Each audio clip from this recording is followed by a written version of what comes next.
Hey guys, this is Awesome John 22. I thought I'd do an actual vlog for you instead of just talking about doing a vlog. I'm out walking in the area behind my apartment. Well, in front of my apartment, behind my apartment building, if that makes sense. Kinda, enjoying the fact that the weather around here is a little bit better today than it's been. Thought I'd touch base with you guys.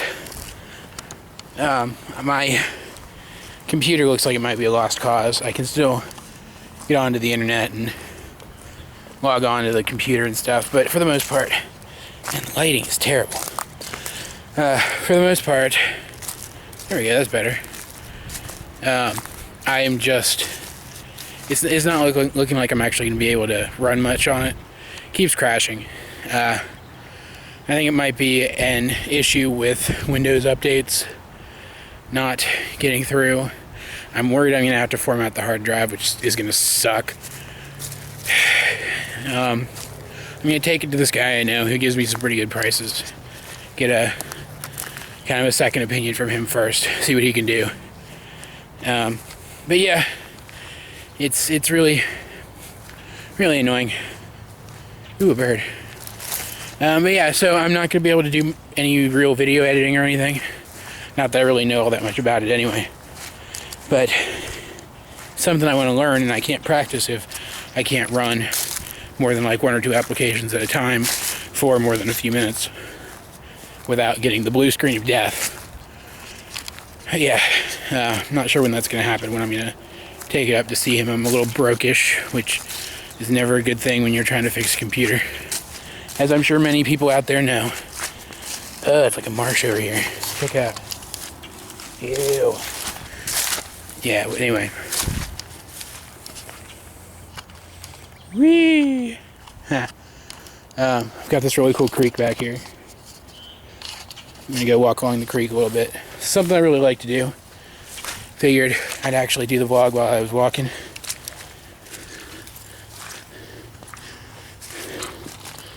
Ew. Squishy. But yeah, so I'm not going to get any video editing done.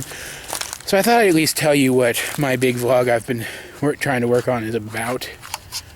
And it's about the Percy Jackson and the Olympians series. I'm sure pretty much everyone out there right now has heard of it. It's a pretty big literary property by Rick Riordan. And it essentially takes ancient Greek mythology and updates it and makes it relevant to the real world without discounting any of the original stories, which is fantastic because I love mythology. I love Greek mythology in general. My mom was an English teacher forever and used to teach it from time to time, and she would read mythology stuff to us as kids, me and my sisters. Me mostly, though, because I actually cared about it. I wonder if I can get across there without falling on my ass painfully and embarrassingly. I'm gonna try. But anyway, I want to talk about it not because, I feel it needs to be talked about. There's better stuff online talking about just the Percy Jackson series and its sequel. It got a sequel series, which is actually still in progress. I believe the fourth book in the series, which will have 5 parts, will be out in October of this year.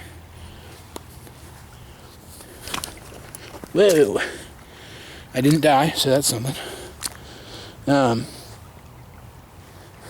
yeah. Anyway, it's a great series, and I love it. I'm a little bit older than the target demographic, I think. I'm not going to be able to get across here after all. I'm a little bit older than the target demographic. Percy starts as like a 12-year-old kid, and he's only now about to turn 17 as of the most recent book in the second series. And I'm like 25. But still, I really like the character. His personality what's the word I'm looking for? Quirks, personality quirks. There we go. See why I need to edit my videos? His personality quirks kind of remind me of some of my personality quirks. He has ADD. Whoops. He has ADD, which I also have. And he's a demigod, which is half human and half Olympian god. Son of Poseidon, who is, technically speaking, the second most powerful god after Zeus, tied with Hades, god of the underworld. Poseidon is god of the sea. If I didn't just mention that, I might have. And he's very cool. Percy is a hero. He's a true hero. Not like some of the Greek heroes who were just out for fame and glory and whatever. But he is a hero in the Greek style. Carries around a Greek sword, magic sword, kills monsters, and he's saved the world a couple times now. All very cool. He has superpowers. He can control water, and water heals him, and he can conjure small storms and stuff. All very, Marvel Comics-esque kind of stuff. But what I want to talk about, like I said, isn't the books. The books are fantastic. Go read them right now. I want to talk about the movie that they tried to make based on the books. It was based on the first book, where I've already mentioned Percy is a 12-year-old boy in middle school. His movie counterpart was, I believe, supposed to be 15. He looked more like he was 17. Don't get me wrong, I think the kid who played him looked pretty damn good in the part. And it would have been fine had other characters been handled the way that Percy was, and they just updated the ages of them, I'm exactly where I started. That was productive. But they weren't. His faithful sidekick, Grover, the satyr, which if you don't know, satyrs are men with the horns and the legs of goats. So he would have, instead of human legs, he'd have 2 goat hind legs. Grover is handled okay, but he's turned into the typical, black sidekick type. And the dialogue reflects it. And this is what happens when we let Chris Columbus write movies and then direct those movies. Goonies was great. Well, I haven't seen it in years. I don't know if it would still hold up. But for the most part, Goonies was great. But, Gremlins, come on. But yeah, I don't know. He didn't do a good job, is my point, and he disappointed a lot of people. He changed the story around. He enunciation. He completely omitted parts of the story that had to do with the Greek mythology and replaced it with more Christian-like symbols and symbolism and whatnot. Already winded, geez. To be fair, I've been walking for a while now. But yeah, anyway, Hades, who has never been associated with fire, appeared as a Satan-like creature in the movie. That's just one example. And it was bad. It was done badly. The female lead, Percy's love interest, Annabeth, is supposed to be a blonde, California beach girl type, which is to contrast the fact that she's actually incredibly smart. Her mother is Athena, the goddess of wisdom and battle, and she's basically the strategist of heaven or whatever. Olympus, but still, same difference. Found a stick. I'm such a child. But anyway, yeah. Basically, Athena is the strategist of Olympus. And so Annabeth inherited her mother's smarts. And the Annabeth character in the movie does not reflect that at all. In fact, she more resembles a less important female character who eventually becomes important. She's kind of an ascended extra named Clarice. She's the daughter of Ares, who's the god of war, if you don't know. and is very warlike and very much a bully. And she and Percy clash, and they give that role to Annabeth in the movie and completely omit anything to do with Ares at all. Which Ares was a big part of the plot of the first book. Anyone who's read it will understand exactly what I'm saying. And I wanted to like the movie. I wanted to like it so much. And I'm just going to chill out here for a while. I like this spot. So you can see me better. Hi. I wanted to like the movie so much.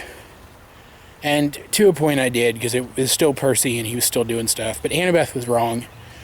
And Grover... So a lot of his best lines were just written out to make him into a comic relief character. Which he's not. His story is kind of a coming of age story. And it was kind of important. And I'm like, well... Some of it was fine. If you take just certain scenes and watch them, it feels like you're watching Percy Jackson. Whoa. I've got to stop doing that. Sorry. I keep hitting the... I'm not used to holding the camera this way. I keep hitting the zoom button. But yeah, if you watch just certain scenes, it really feels like you're watching Percy Jackson. There we go. And it's fine, but then there are scenes that are just terrible, and sadly they make up the majority of the movie. There are monsters that show up that were not supposed to show up until later, and actually for a reason. They were supposed to show up later for a specific reason. And the actual main villain of the series was completely left out of the first movie altogether. It's like if they had done the first Harry Potter without mentioning Voldemort. It was handled badly, and I'm like, well, sadly, this is never going to get a sequel. And the first sequel, would have been The Sea of Monsters, which is based on the Odyssey and a little bit on Jason and the Argonauts, which are two very popular Greek stories. I don't even know, what am I doing? Two very popular Greek stories that would have really gotten a lot of attention for the franchise. You advertise a movie as being a modern Odyssey, people go see it. And I'm like, this is never going to get a sequel. It's going to be terrible. They're going to have to wait a few years, and if a studio still has interest, reboot the whole damn thing. But I was wrong, and that's what this video is really about. They are going ahead with the second movie. They are not letting Chris Columbus near it with a freaking 10-foot pole, which is fantastic. I want to find whoever came up with that idea and kiss them on the freaking mouth, because that is just awesome. They've got a team of writers working on it, and they're not only faithfully adapting the book, but they are adding to the story and adjusting it enough that the aspects that were omitted from the first movie can be worked into the plot of the second. Let me go this way. And that is great. I love it. And there's already some casting stuff out for it. The girl who plays Annabeth looks like they've completely changed how her character is to act, and they're really working on the whole thing with her to get her ready to play the part correctly. She's dyed her hair blonde, which kind of sucks, because I know I actually think I read somewhere that the actress, whose name I cannot remember at the moment, IMDb it, didn't really want to dye her hair, and I kind of feel bad for her, because she is a talented actress, and I like her. I just didn't think she was right for this part. But based on the images I've seen, they have written the villain back into the story. The actual villain, not the kind of ancillary villain that they used in the first movie. And they brought in characters that I know Chris Columbus never would have included if he had continued the story. Annabeth looks like she's being handled better. Grover looks like he's being handled better. And based on the casting choices, I think this new production team... Did I hit the button again? Nope, no, I didn't. I'm just holding it too close, I guess. The new production team looks like they've really got a handle on everything. And I'm really proud of it. And so what I really want this video to be about, and if I ever redo this properly, like a proper vlog, I'll be sure to touch on this more poignantly. If you heard bad things about the first movie, or you went and saw it and it turned you off to the series, don't let that be the case. the first movie is going to be kind of the black sheep of this franchise forever, and that's never going to change. Read the book, or if you're not one for reading, find the graphic novel adaptation of the first book.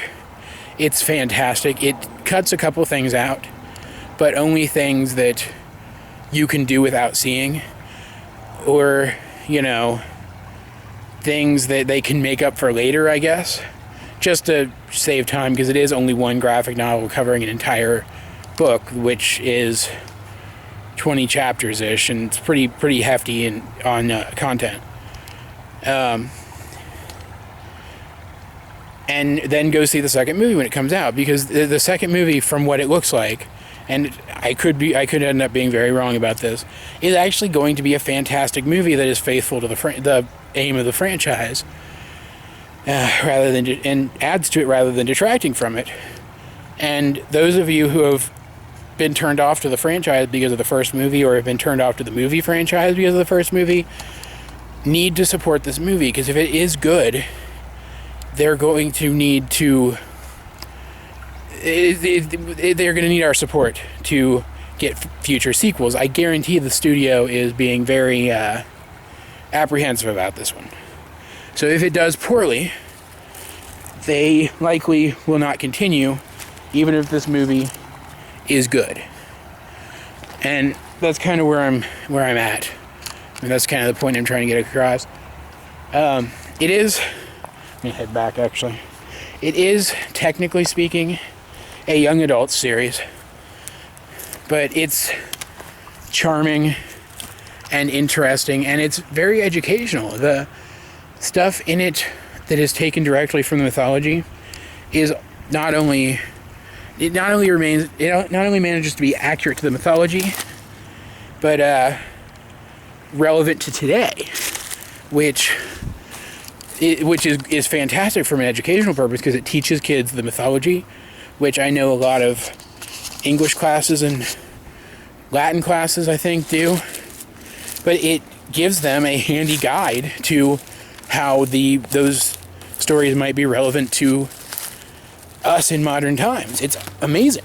And I'm actually surprised that I haven't heard more about teachers using it in classrooms. But yeah, so that's pretty much the video.